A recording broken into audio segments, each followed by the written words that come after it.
Please explain why you say we hide behind a covering of some type.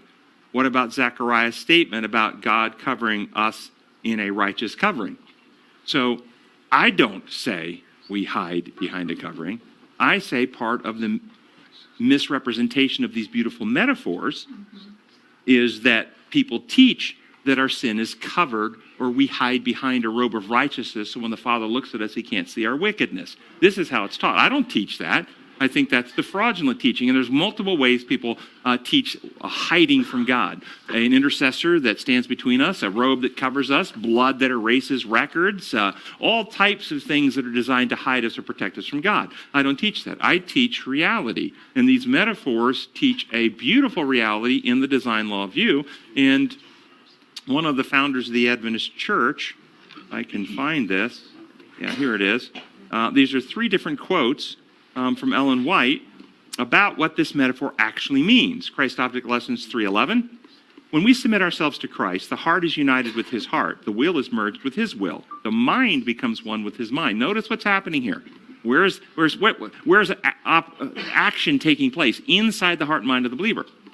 The thoughts are brought into captivity to him. We live his life.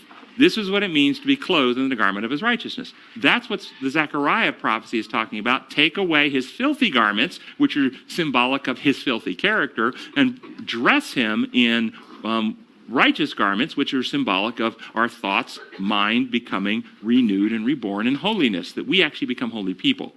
2 other quotes that I thought were quite interesting. One is First Sermons and Talks, page 237, and it says, "The righteousness of God never covers a soul all polluted with sin." It can be much more plain than that. And then, Signs of the Times, April 4, 1892. "Christ does not clothe sin with his righteousness, but he removes the sin, and in its place he imputes his own righteousness." I mean, this is what we teach. This is healing. It's like we don't go to somebody dying of metastatic cancer and cover over their cancer and declare them to be cancer-free while they're still eaten up with cancer. That's stupid. That's what the penal legal substitutionary model teaches, that when you accept Jesus as your Savior, that he declares you to be righteous because you're covered in a robe of righteousness, and God can't see your wickedness, but you still remain wicked. It's a lie. It's a fraud.